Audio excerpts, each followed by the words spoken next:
زندہ ہو گیا. اور بڑے مزے کی بات یاد آ گئی, ایمان تازہ ہو جائے گا. قائد اعظم محمد علی جناح ہمارے پاکستان کے بانیوں میں ان کا شمار ہوتا ہے. وہ غازی علم الدین شہید جب راجپال کو قتل کرنے کے بعد وہاں جیل میں تھے تو یہ غازی علم الدین شہید کے پاس گئے قائد اعظم. بڑا مزے کا واقعہ, ان کے پاس گئے. قائد اعظم کا یہ عالم, مطلب اللہ نے ذہانت دی تھی کہ وکیل تو تھے ہی, بیرسٹر تھے, تو کیس نہیں ہارتے تھے. جب یہ قائد اعظم ان کے پاس گئے, ان سے جا کے کہنے لگے کہ یار ایسا ہے کہ تو بس ایک بیان دے دے, چھوٹا سا بیان دے دے. کہتے کیا بیان دوں؟ کہتے تو یہ کہہ دے کہ میں نے جو یہ کام کیا تھا نا, میں اپنے ہوش و حواس میں نہیں تھا, میں نے جب یہ کام کیا تھا. تجھے جیل سے بچانا, سزا سے بچانا میرا کام ہے. تو غازی علم الدین شہید نے ایک بڑی زبردست بات کہی. کہنے لگے جناح میری بات سنو, ساری زندگی میں ایک ہی تو کام کیا ہے, ساری زندگی میں, اور میں نے کیا بھی پورے ہوش و حواس سے ہے.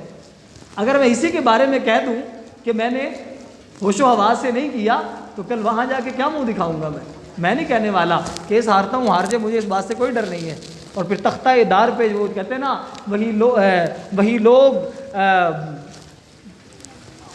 بڑی شان سے مقتل کی طرف آتے ہیں جن کو مرنے میں بھی جینے کے ہنر آتے ہیں. سر جھکا کے جیے نہ منہ چھپا کے جیے, سر جھکا کے جیے نہ منہ چھپا کے جیے تو ستم گروں کی نظروں سے نظریں ملا کے جیے. ارے راہ زندگی میں ایک دن کم جیے تو حیرت کیوں, ہم ساتھ ان کے تھے جو مشعلیں جلا کے جیے. چھپا کے جینا تو کیا جینا ہے. فرمایا جناح ساری زندگی میں ایک کام کیا ہے, اس کے بارے میں جھوٹ نہیں بولنے والا. ڈاکٹر عامر چیمہ, انہوں نے جناب بیرون ملک میں جا کے نبی علیہ الصلوۃ والسلام کی ختم نبوت کی شان میں گستاخی کرنے والے کو وہاں جا کے مارا. اور تمہارے ہاں سب سے بڑی مثال ممتاز قادری شہید رحمۃ اللہ علیہ, سب سے بڑی مثال, ٹھیک ہے جی, سب سے بڑی مثال. اٹھا مارا, اور مارنے کے بعد خود پیش ہوا سلمان تاثیر کو مارنے کے بعد کہ میرے نبی کے قانون کو کالا قانون کہتا ہے, ایسی کی تیسی اس کی. جناب مارا, اور مارنے کے بعد پھر مزے کی بات یہ ہے, میں اس بندے کو داد دیتا ہوں, اور حقیقت بات یہ ہے جنہیں اللہ اس نیک کاموں کے لیے چن لیتے ہیں نا, ان کو جگرا بھی ایسا ہی عطا کرتے ہیں, ان کی بارہا ویڈیوز آیا کرتی تھی ان کی جیل سے, بڑے مزے سے جھوم کے حضور علیہ الصلوۃ والسلام کی نعت پڑھا کرتا تھا وہ بندہ. پریشانی کا کوئی آثار تک نہیں تھا ان کے چہروں پہ, کوئی اثر نہیں تھا ان کے چہروں پہ. اور بلکہ وہ لوگ بتاتے ہیں جنہوں نے ان کو پھانسی دی ہے, وہ کہتے ہیں بھائی اگر موت آئے تو اس بندے جیسی آئے. ہم نے بہت سے لوگوں کو تختہ دار پہ لٹکایا گیا, جب ہم تختہ دار کی طرف لے کے جا رہے ہوتے ہیں ان سے چلا نہیں جا رہا ہوتا, ڈر اور خوف کی وجہ سے خون خشک ہو چکا ہوتا ان لوگوں کا. کہتا ہے یہ وہ بندہ تھا, ہم نے بھی اس کو سہارا دیا نا, کیونکہ پہلے بھی ہم سہارا دے کے لے کے جاتے تھے. کہتے کیا کر رہے ہو؟ اور بھائی میں اپنے ہوش و حواس میں ہوں, اور آج تو اللہ کے نبی سے ملنے کا وقت ہے, آج بھی اگر میں سہارے پہ جاؤں مزے کی بات تو نہیں ہے. یہ ایمان ہے. اور مزے کی بات یہ ہے کوئی کیسا بھی ہو, چہرے پہ داڑھی ہو یا نہ ہو, شکل سے مطلب وہ جیسا بھی ہو, بس دل میں محمد رسول اللہ صلی اللہ علیہ وسلم کی تھوڑی سی محبت ہونی چاہیے. جب کوئی بھی اٹھتا ہے تو پھر یہ دیوانے ایسے نکلتے ہیں کہ دیکھنے والے حیران رہ جاتے ہیں, ہم نے تو مذاق کیا تھا, یہ کہاں سے نکل آئے. ہم تو ویسے ہی کہتے ہیں نا, ہم غلطی ہوگی, ہم نے تو ویسے ہی کہا تھا, یہ ویسے ہی کہتے ہیں نبی کے دیوانے نکل کھڑے ہوتے ہیں. یہ اس لیے تھا. اگلے جمعے میں کوشش کروں گا دلائل اس کے بارے میں پوری معلومات ڈیٹیل, جو یہ تو آج کا ابتدائیہ ہے تھوڑا سا, تاکہ معلومات ہو جائے, پتہ چل جائے کہ اگلے جمعوں میں بتایا کیا جانے والا ہے.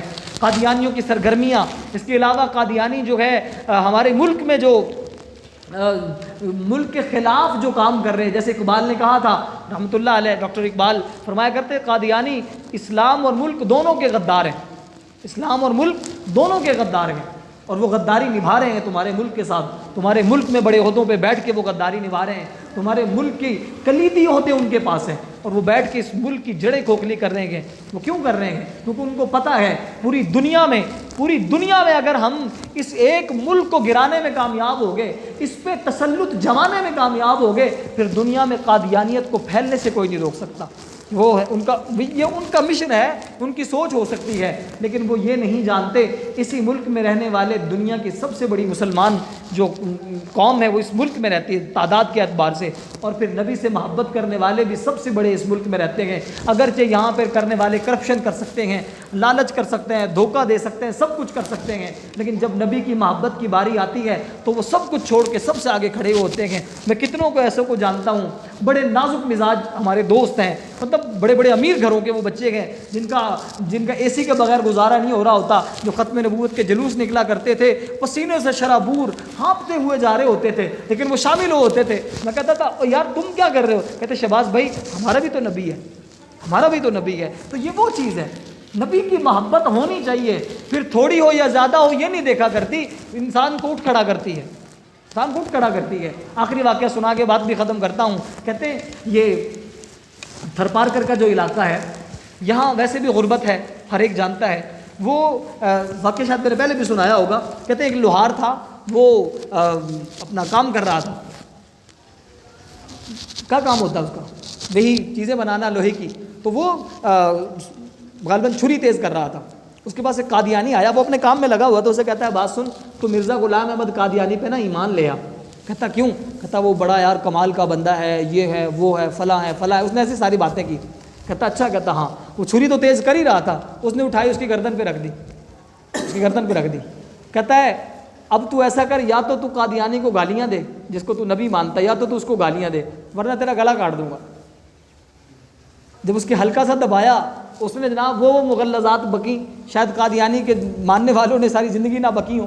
اس نے جناب جو گالی گندی سے گندی وہ دے سکتا تھا اس نے اپنے نبی کو دی۔ پھر اس لوہار نے پتہ کیا کیا؟ اس نے کہا یہ چھری پکڑ اور میری گردن پہ رکھ دے، میری گردن پہ رکھ دے۔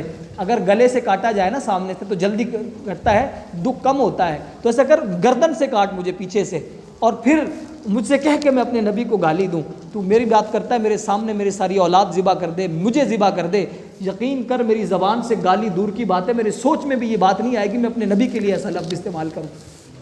کہتا ہے یہ ہے ہمارا ایمان۔